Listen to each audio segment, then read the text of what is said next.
Welcome to Divine Earth Africa. If you're new here, don't forget to like, share, and subscribe to help spread truth and dignity across the continent. In this video, we unpack a controversial and uncomfortable meeting between former U.S. President Donald Trump and 5 African presidents. What was meant to be a diplomatic engagement turned into what many saw as a tone-deaf display of inequality, condescension, and missed opportunity. Let's break it all down. Trump summoned 5 African presidents to the U.S. under the pretext of discussing trade, peace, and economic development. But what followed shocked many observers. The setting itself was bizarre. The African leaders sat with their backs to the media while Trump and his team faced the cameras. The optics alone sent a clear message. This was not a meeting of equals. Only one African journalist asked Trump a question, while the rest of the press barrage focused solely on Trump, Ukraine, and unrelated topics. Meanwhile, African leaders were left as spectators in what was supposed to be a conversation about Africa. Weakness or missed opportunity? Many of the African presidents made comments that came across as submissive and apologetic. One even said, "Our country is not a big country like yours, Mr. President. Internationally, our influence is not that great. We have no complex about this." Statements like these reinforced the imbalance and missed an opportunity to assert the strength and unity of a continent representing over 1.4 billion people. This meeting should have been approached with strength and dignity. Imagine if they had said, "We are here to build mutual relationships and explore opportunities. We seek deals that benefit both sides fairly." Short, direct, and confident.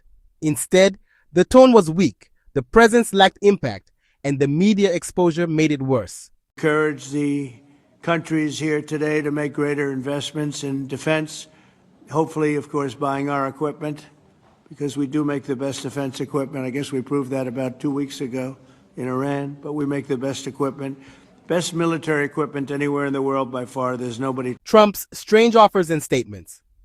Trump used this meeting to promote American-made military equipment. He even said, "We make the best equipment, and we proved that in what we did to Iran." This is baffling. On one hand, he speaks of peace, and on the other, promotes weapons to nations struggling with development. He claimed the U.S. helped reduce anger in African countries. That statement alone deserves scrutiny. African nations aren't filled with anger.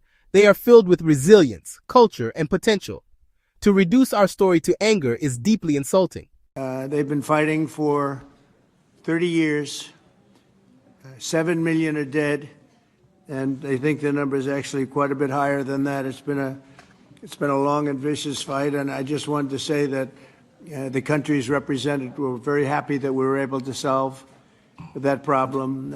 Most people thought it couldn't be done, but there's still much more to be done, and we're going to be facilitating peace also in places like Sudan, where they have a lot of problems. Libya and others, we have there's a lot of anger on your continent. While the president of Libya was speaking, trying to share important points about trade and his country's resources, Trump looked visibly uninterested. He interrupted, waved his hand dismissively, and said, yeah, I don't want to hear all of that." The room went quiet for a moment. It wasn't just an interruption. It was a moment of blatant disrespect toward a fellow head of state.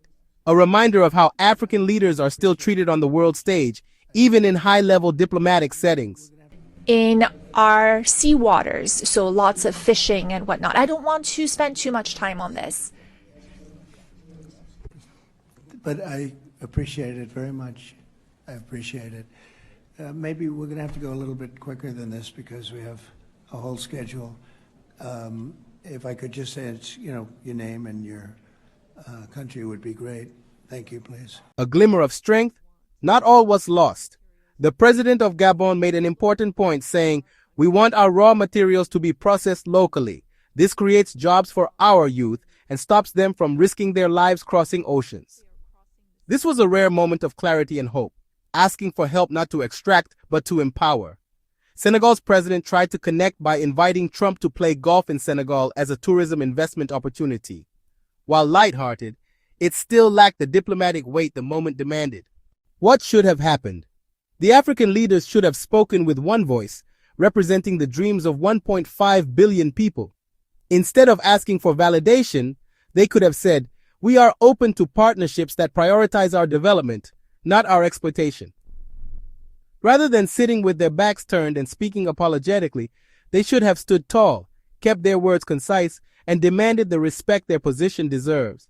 Even China hosts dignified African summits where every leader faces the media and has equal opportunity to speak. The contrast with Trump's gathering is staggering. Let's not forget the history.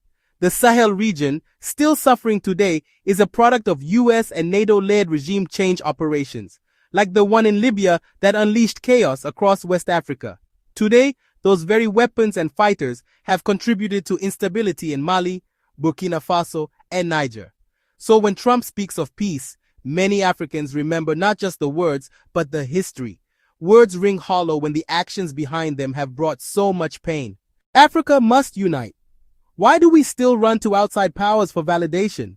Why can't other African countries unite like the Sahel Alliance, Burkina Faso, Mali, and Niger, and help Africa rise again? We should be building intra-African trade deals, resource processing agreements, and manufacturing partnerships with each other.